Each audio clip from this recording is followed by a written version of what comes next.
Hello hi everyone అండి. మారుతి సాహిత్య channel ప్రేక్షకులకు స్వాగతం సుస్వాగతం అండి. అంతా బాగున్నారా అండి? మేమంతా బాగున్నామండి.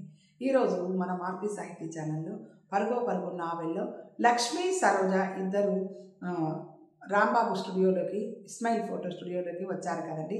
ఈరోజు ఎపిసోడ్లో ఏం జరుగుతుందో చూద్దామా అండి? నావెల్లోకి వెళ్దామా అండి? భలే ఛాన్స్. సీలింగ్ వైపు చూస్తూ ఏదో ఆలోచిస్తున్న రాంబాబు ఈగలు పడుతున్న కిష్టయ్య అలికిడికి తల తిప్పి గుమ్మం వైపు చూశాడు. సరోజిని లక్ష్మిని చూసిన ఆ ఇద్దరు ఒక్కసారి సంతోషంతో కీచమని అరిచారు. వీళ్ళ అరుపుకి అమ్మాయిలిద్దరూ భయపడి వెనక్కి 2 అడుగులు వేశారు. ఆహాహాహా, మీరలా వెనక్కి అడుగులు వేయకూడదు, మీరు అడుగులు ముందుకే వేయాలి. మీ మొహంలాగానే పడాలంటే మా ఫోటో స్టూడియోలోనే ఫోటో తీయించుకోండి. ఇస్మాయిల్ ఫోటో స్టూడియో, అందరి ఫోటో స్టూడియో, టింగ్ టింగ్ టింగ్ అన్నాడు రాంబాబు అడ్వర్టైజ్మెంట్ ధోరణిలో వాళ్ళని నవ్వించి ఇంప్రెస్ చేద్దామని. శభాష్ గురుగారు, కస్టమర్లతో అలా చెలాకిగా మాట్లాడి ఆకర్షించాలి. ఈ విషయం గురించే మీకు చెప్దామని అనుకుంటున్నా అన్నాడు కిష్టయ్య రాంబాబు చెవిలో. వాడి మాటలకి రాంబాబు సంతోషించాడు. కానీ అది ఎంతో సేపు లేదు. ఆ అమ్మాయిల ముఖం చూసిన రాంబాబు నీరు కారిపోయింది. రాంబాబు మాటలకి వాళ్ళు నవ్వలేదు. సీరియస్గా అతని వంక చూసి ముఖాలు చూసుకుంటూ ఉన్నారు. నేనేమైనా తప్పుగా మాట్లాడితే క్షమించండి, అంతేగాని వెళ్ళిపోకండి. మీరు ఇక్కడ ఫోటో తీయించుకోవాల్సిందే. అవును మేడం, మీరు ఒక్కసారి మా దగ్గర ఫోటో దిగితే ఇంకా జీవితంలో ఫోటో దిగరు, హుషారుగా అన్నాడు కిష్టయ్య. వేరే వాళ్ళ దగ్గర అంటూ సరిదిద్దాడు రాంబాబు. వీళ్ళ మాటలు పట్టించుకున్న స్థితిలో లేరు వాళ్ళిద్దరూ. సరోజ లక్ష్మికి సైగ చేసింది. లక్ష్మి మెల్లగా గుమ్మం వైపు అడుగులు వేసి బయటకు తొంగి చూసి కెవ్వుమని కేకేసింది. వాడిక్కడే ఆగి మన కోసం అటూ ఇటూ చూస్తున్నాడు అంది గబగబా సరోజ పక్కకు వచ్చి నిలబడి. ఎవరండి అతను? అతన్ని కూడా లోపలికి రమ్మనండి, ఫోటో తీస్తాను. పాపం బయటెందుకు నిల్చున్నాడు? సిగ్గా? ఒరేయ్ కిష్టయ్య, నువ్వు బయటకు వెళ్ళి ఆయనెవరో నిల్చున్నారట, లోపలికి తీసుకురా అన్నాడు రాంబాబు. కిష్టయ్య బయటికి వెళ్ళబోయాడు. లక్ష్మి సరోజ చెంగన ముందుకు దూకి కిష్టయ్య చెరో పక్క రెక్క పట్టుకొని వెనక్కి లాగి, వాడు మావాడు కాదులే, ముందు మమ్మల్ని లోపలికి తీసుకెళ్ళు అన్నారు ఇద్దరు. నలుగురు లోపలి గదిలోకి వెళ్ళారు. కిష్టయ్య చకచకా లైట్లు వెలిగించాడు. రాంబాబు కెమెరా రెడీ చేసి పెట్టుకున్నాడు. చెప్పండి, కూర్చొని తీయించుకుంటారా, నిల్చొని తీయించుకుంటారా, ఫుల్లా, సైడ్గా, ముందుగా, ఏ సైజులో కావాలి? సార్, కార్డా, క్యాబినెట్టా అన్నాడు రాంబాబు. సరోజ లక్ష్మి ముఖాలు చూసుకున్నారు. సారీ అండి, మేము ఫోటోలు తీయించుకోవడానికి రాలేదు అన్నారు ఇద్దరు ఒకసారి. మరి ఇద్దరు అమ్మాయిల పరిస్థితి వివరించి రాంబాబుకు చెప్పారు. రాంబాబు నెత్తిన చేతులు పెట్టుకొని కూర్చుండిపోయాడు. కిష్టయ్య లైట్లన్నీ ఆర్పేశాడు. నువ్వు వెళ్ళి చూసి రావే, వెళ్ళిపోయి ఉంటాడు అంది సరోజ. లక్ష్మి బయటికి వెళ్ళి చూసొచ్చింది. వాడు వెళ్ళిపోయాడే అంది సంబరంగా. అయితే పద పోదాం. నలుగురు ముందు గదిలోకి వచ్చారు.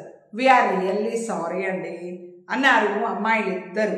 ఏం పర్వాలేదులేండి, మా చేత ఫోటోలు తీయించుకునే అదృష్టం మీకు ఫోటోలు తీసే అదృష్టం మాకు లేదు, ఏం చేస్తాం అన్నాడు రాంబాబు నిస్పృహగా. మనం ఓ నిమిషం విషయము మర్చిపోయామే అంది కళ్ళు పెద్దవి చేస్తూ. ఓ విషయము మనం మర్చిపోయామే అంటూ కళ్ళు పెద్దవి చేస్తూ అంది లక్ష్మి సరోజతో. ఏమిటి? ఈ ఆదివారము మనము పిక్నిక్కి వెళ్తున్నాం కదా, అప్పుడు మనము ఒక ఫోటోగ్రాఫర్ని బుక్ చేసుకోవాలి అనుకున్నాం కదా, అదేదో వీళ్ళని బుక్ చేసుకుంటే అయిపోతుంది కానీ. అరే, ఆ విషయమే మర్చిపోయాం, మనము వీళ్ళనే బుక్ చేసుకుందాం అని రాంబాబు వైపు తిరిగింది సరోజ. చూడండి రాంబాబు గారు, మేము కాలేజీలో ఫైనల్ ఇయర్ చదువుతున్నాము. ఈ సంవత్సరంతో మా క్లాస్మేట్స్ అంతా విడిపోతాం కదా, అందుకే విడిపోయే ముందు గండిపేటకు పిక్నిక్ ఏర్పాటు చేసుకున్నాం. అక్కడ ఫోటోలు తీయించుకుందామని నిర్ణయించుకున్నాం. మాలో ఎవరైనా కెమెరా తీసుకొచ్చి ఫోటోలు తీసుకోవచ్చు అనుకోండి, కానీ విడిపోతున్న మా స్నేహితుల జ్ఞాపకార్థం జీవితాంతం ఉండాల్సిన ఫోటోలు అవే కదా.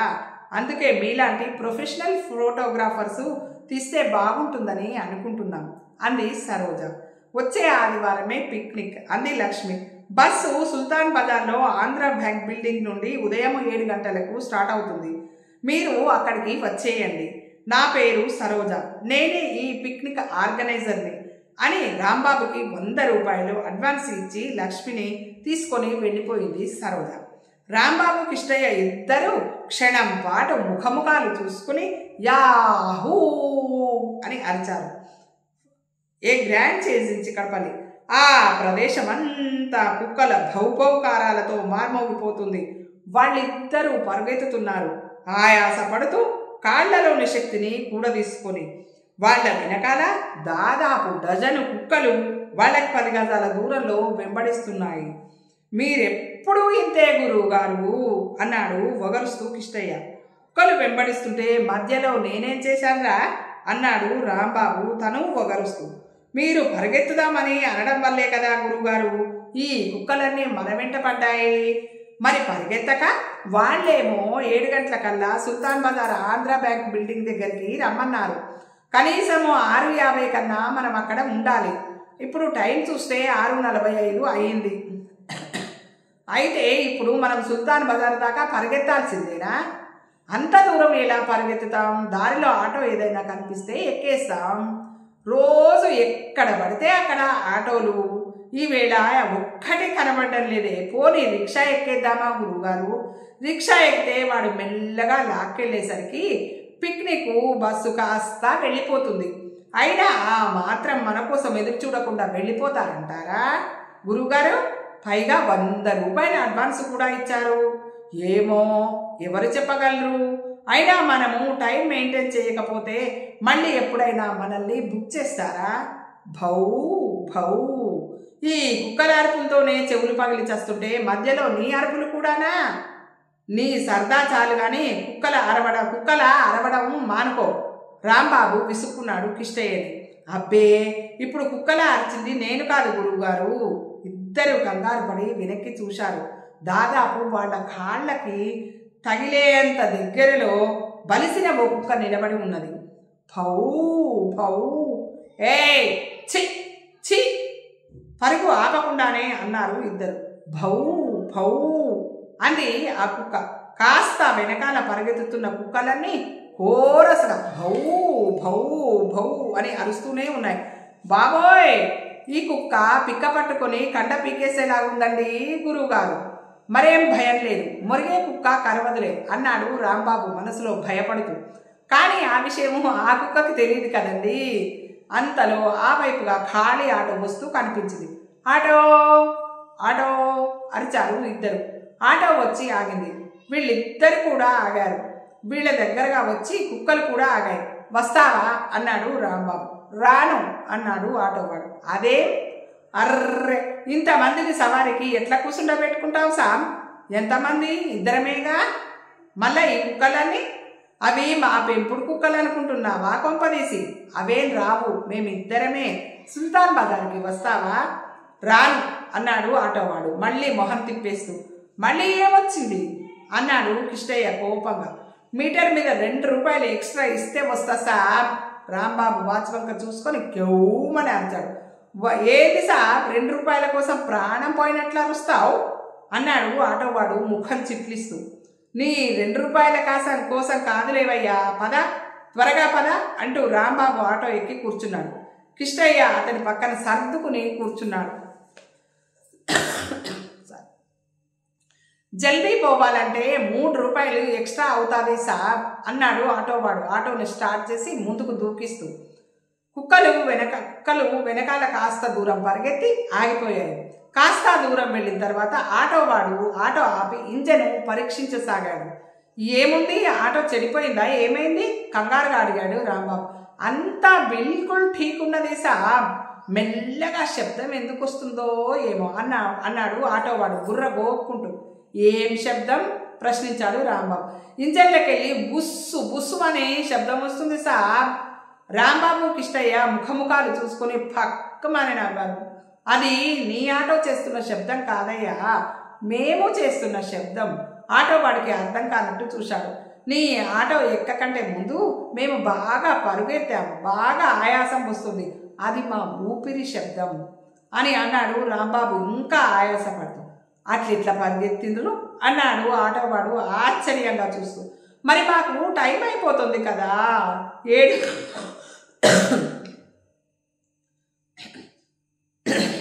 7 లోపల మేము సుల్తాన్ బజారు దగ్గర ఉండాలి. ఇంకా స్టార్ట్ చేయి, మేము త్వరగా వెళ్ళాలి అన్నాడు ఆటోవాడు. ఏంటి అన్నాడు రాంబాబు చికాకుగా. ఇందాక నాకు తెలియదు సాబ్, మీరు ఇంత జల్దీలో ఉన్నారనే. అయితే ఏమంటావు? ఇప్పుడు తెలిసింది. తెలిస్తే మీటర్ మీద 4 రూపాయలు ఇస్తేనే ఆటో కలుగుతుంది సాబ్, లేకుంటే దిగి నడుచుకుంటా వెళ్ళిపోండ్రి. రాంబాబు పళ్ళు బిగబట్టి పిడికిని బిగించి కళ్ళు చికిలించి గుర్ర అన్నాడు. గట్లయితే దిగిపోండ్రి అన్నాడు ఆటోవాడు కోపంగా. రాంబాబు నొసలు మీద అరచేత్తో కొట్టుకుంటూ సరే పద అన్నాడు. ముందుకు కదిలింది ఆటో. కాసేపు అయ్యాక ఆటో సుల్తాన్ బజార్లోని ఆంధ్ర బ్యాంక్ ముందు ఆగింది. రాంబాబు కిష్టయ్య ఆటో దిగారు. రాంబాబు మీటర్ ఛార్జీ 2 రూపాయలకి ఎక్స్ట్రా 4 రూపాయలు కలిపి ఆటో వాడుకు ఇచ్చాడు. ఆటో వెళ్ళిపోయింది. అప్పుడు సమయం సరిగ్గా 7:05 అయింది. రాంబాబు కిష్టయ్య ఇద్దరు చుట్టూ కలియ చూశారు. అనుకున్నంత పని అయ్యింది, వాళ్ళు వెళ్ళిపోయారు అన్నాడు రాంబాబు నిరాశగా. అంతా మీ వల్లే అయింది గురువుగారు అన్నాడు కిష్టయ్య.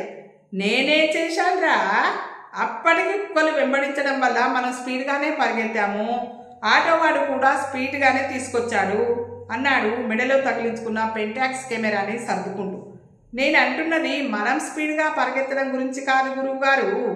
మీరు తెల్లారి కాస్త ముందుగా లేచి ఉంటే మనం ఇలా నిరాశపడాల్సిన అవసరం ఉండేది కాదు కదా అన్నాడు కిష్టయ్య రౌండ్గా తిరుగుతూ ఎక్కడైనా బస్సు కనిపిస్తుందో ఏమో అని చూస్తూ.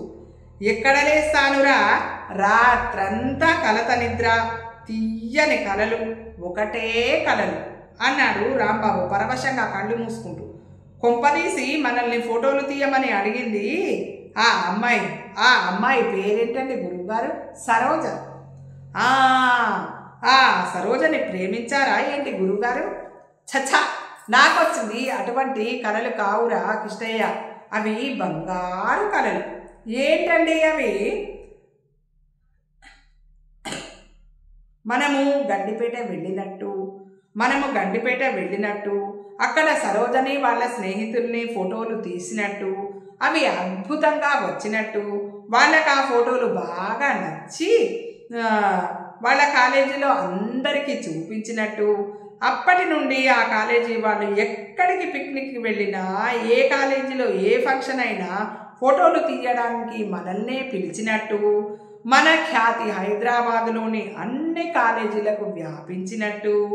రాంబాబు ఆకాశంలోకి చూస్తూ క్రితం రోజు కళల్ని అక్కడ దృశ్యాలుగా చూస్తూ పరవశంగా చెప్పుకుపోతున్నాడు. కిష్టయ్య కూడా ఆకాశం వైపు చూస్తూ రాంబాబు చెప్పే విషయాలన్నీ పిక్చరైజ్ చేసుకొని ఆకాశం వైపు చూస్తున్నాడు. అన్నట్టు హైదరాబాద్లో ఎన్ని కాలేజీలు ఉంటాయిరా కిష్టయ్య అన్నాడు రాంబాబు ఆకాశంలోకి చూస్తూనే. ఆడవి విడిగా, మగవి విడిగా, ఆడ మగవి కలిపి అంటే కో ఎడ్యుకేషన్ అంటారే, అవి, ప్రభుత్వంవి, ప్రైవేటువి, జూనియర్ కాలేజీలు, డిగ్రీ కాలేజీలు అన్నీ కలిపి దాదాపు 100 ఉంటాయేమోనండి చెప్పాడు కిష్టయ్య తను కూడా ఆకాశంలోకి చూస్తూ. అవునా? అలా ఆ 100 కాలేజీలకి మన ఖ్యాతి వ్యాపించినట్టు, వాళ్ళు కూడా ఫోటోలు తీయడానికి మనల్నే పిలిచినట్టు. హబ్బ హబ్బ అన్నాడు కిష్టయ్య ఆనందంగా. ప్రతి కాలేజీకి కనీసం ఒక పిక్నిక్ ఉంటుంది, యూనివర్సిటీ ఫంక్షన్ ఎలాగూ ఉంటుంది. అంటే 100 కాలేజీలకి 200 ఫంక్షన్లు, ఫంక్షన్కి 50 ఫోటోగ్రాఫ్స్ లెక్క వేసుకున్న మొత్తం 10,000 ఫోటోలు, కాపీకి 3 రూపాయలు వేసుకుంటే 30,000 రూపాయలు. కేవలం కాలేజీ ఫంక్షన్లవే 30,000 రూపాయలు. అబ్బా అబ్బా అన్నాడు కిష్టయ్య సంబరంగా ఆకాశంలో 30,000 రూపాయల్ని చూస్తూ. ఇవే కాక స్టూడెంట్ ఐడెంటిఫికేషన్ కార్డ్స్, బస్ పాస్లకు పాస్పోర్ట్ సైజ్ ఫోటోలు, కాలేజీకి యావరేజ్గా 500 మంది స్టూడెంట్స్ అనుకుంటే 100 కాలేజీలకి 100 అటు ఇటు 500 అంటే 50,000 స్టూడెంట్స్.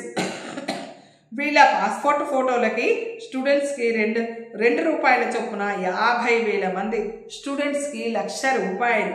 గుండెల మీద చేసుకుంటూ పరవశంగా అన్నాడు రాంబాబు. మీరు కాలేజీ స్టూడెంట్స్ గురించే చెప్పారు, మరి స్కూల్ పిల్లలకు కూడా బస్ పాస్లకి ఫోటోలు కావాలి కదండి. అయితే అవి మరో 2,00,000 రూపాయలు వేసుకున్నాం.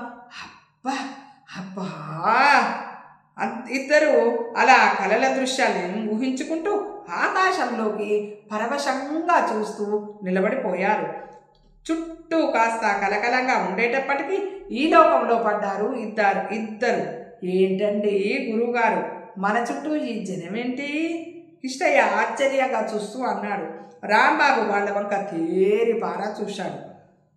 అందరూ కళ్ళపైన చెయ్యానించి ఆకాశంలోకి చూస్తున్నారు. రాంబాబు కిష్టయ్య కూడా పైకి చూశారు. కానీ వాళ్ళకి మాత్రం ఏమీ కనిపించలేదు ఆకాశంలో.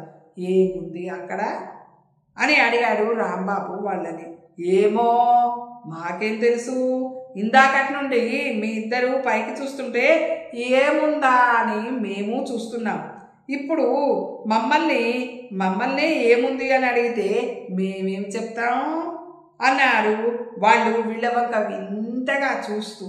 పదండ్రా పోదాం అంటూ వీళ్ళని వాళ్ళని చూసినట్టు చూస్తూ జనమంతా వెళ్ళిపోయారు. మళ్ళీ రోడ్డు మీద వీళ్ళిద్దరే మిగిలారు.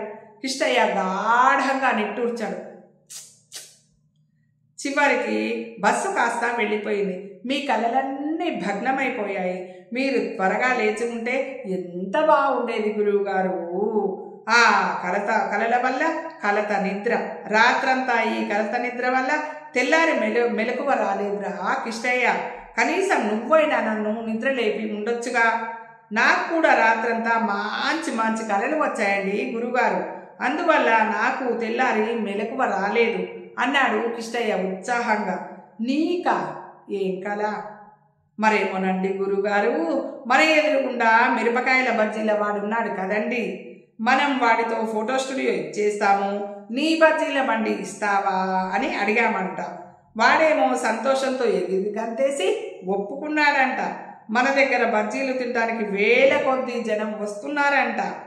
వాడి దగ్గరకు ఫోటోలు తీయించుకోవడానికి ఒక్కళ్ళు కూడా రావడం లేదంట. అప్పుడు వాడు ఏడుమొహం వేసుకొని సంతోషంగా చెప్పుకుపోతున్నాడు కిష్టయ్య. చాలే నోర్ముయ్, దరిద్రం కళను నువ్వును. మధ్యలో బ్రేక్ వేశాడు రాంబాబు. కిష్టయ్య నోరు మూసేశాడు. ఏం చేద్దామంటావురా అన్నాడు రాంబాబు క్షణం తర్వాత. ఇంకేం చేద్దాం, ఇంటికి వెళ్ళిపోదాం పదండి అన్నాడు.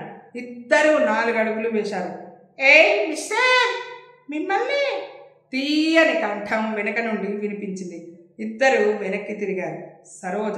ఇద్దరికి ప్రాణం లేచి వచ్చినట్టు అయ్యింది. ఒక్క పరుగున సరోజ దగ్గరికి వెళ్ళారు. అర్రే, మీరు కూడా ఆలస్యంగా వచ్చారా అన్నాడు రాంబాబు. నేను ఆలస్యంగా రావడం ఏంటి అంది సరోజ విలాసంగా హ్యాండ్ బ్యాగ్ ఊపుతూ. బస్సు వెళ్ళిపోయింది కదండి అన్నారు ఇద్దరు కోపంగా. నాన్ సెన్స్, నేను లేకుండా బస్సు వెళ్ళడం ఏంటి? నేను మీకు 7 గంటలకు అని ఎందుకు చెప్పానంటే కనీసం 7:30కైనా వస్తారని. అందరికీ 7 చెప్పాను. చూశారా, ఎవరైనా వచ్చారేమో. 7:30కి బస్సుని ఇక్కడికి తీసుకురమ్మని డ్రైవర్తో చెప్పాను. మనం బయలుదేరేసరికి బహుశా 8 కావచ్చు. రాంబాబు కిష్టయ్య సంతోషంతో ఒక్కసారిగా హుర్రే అని అరిచారు. సరోజ ఉలిక్కిపడింది. ఏంటా అరుపులు? ఏం లేదు మేడం, మా కలలు భగ్నం అవ్వలేదు అన్నాడు కిష్టయ్య. కలలా? అర్థం కానట్టు చూసింది సరోజ. ఏం లేదులేండి, ఏం లేదు. సిగ్గుతో మెలికలు తిరిగాడు రాంబాబు. కిష్టయ్య బ్యాంకు మెట్ల మీద రుమాలతో కొడుతూ దుమ్ము దులిపాడు. ముగ్గురు మెట్ల మీద కూర్చున్నారు. సరోజ పక్కన రాంబాబు, అతని పక్కన కిష్టయ్య. అవును కానీ మొన్న అడగడం మర్చిపోయాను. మీ స్టూడియో పేరు ఇస్మాయిల్ ఫోటో స్టూడియో అని ముందేమిటి? అది చూసి మీరు ముస్లిమ్స్ ఏమో అనుకున్నాను అంది సరోజ. అదా అండి, అసలు స్టూడియోకి నేను పెట్టిన పేరేమో స్మైల్ ప్లీజ్ అండి. కానీ సైన్ బోర్డు రాసిన ఆర్టిస్ట్ ఏమో ఇస్మాయిల్ ప్లీజ్ అని రాశారండి. ఆ ఆర్టిస్టు పుట్టినప్పటి నుండి అంటే ఇక్కడే హైదరాబాద్లో పెరిగాడటండి, అందుకనే అలా రాశాడు. ఇక్కడి వాళ్ళకి ఇదే కరెక్ట్ అనిపిస్తుంది కదండి. అంటే స్మైల్ అయితే ఇస్మైల్ అని, స్టూడియో అయితే స్టూడియో అని, స్కూల్ అయితే స్కూలు అని, అందుకే ఆ బోర్డు కరెక్ట్ చేయించకుండా అలాగే ఉంచేశాను అన్నాడు రాంబాబు. రాంబాబు చెప్పిన మాటలకి సరోజకి తెరలుగా నవ్వొచ్చింది. పడి నవ్వింది. సరోజ స్నేహితులు మెల్లగా ఒక్కరొక్కరే రావడం మొదలుపెట్టారు. 8:15కి బస్సు వచ్చింది. అందరూ బస్సు ఎక్కి సీట్లలో సర్దుకుని కూర్చునేసరికి 8 అయ్యింది. పిక్నిక్ పార్టీ అంటే ఆడ మగ కలిసి ఉంటారు అనుకున్నారు. వీళ్ళు చూస్తే మొత్తం అమ్మాయిలే. ఇంతమంది అమ్మాయిలతో మనం వేగగలమా అన్నాడు రాంబాబు కిష్టయ్యతో భయంగా. మరేం పర్వాలేదులేండి గురువుగారు, వీళ్ళు మనల్ని కేవలం ఫోటోలు తీయడానికే పిలిచారు అన్నాడు కిష్టయ్య కొంటెగా. ఇంతకీ మీరు బస్సు ఎక్కుతారా లేదా? బస్సు డోర్ దగ్గర నించుని అంది సరోజ. ఇద్దరు సరోజ వంక చూశారు. అదేంటండి రాంబాబు గారు, మీ మొహం నిండా చెమటలు, అలా వణుకుతున్నారే, జ్వరమా అంది సరోజ కళ్ళు పెద్దవి చేసి రాంబాబు వైపు చూస్తూ.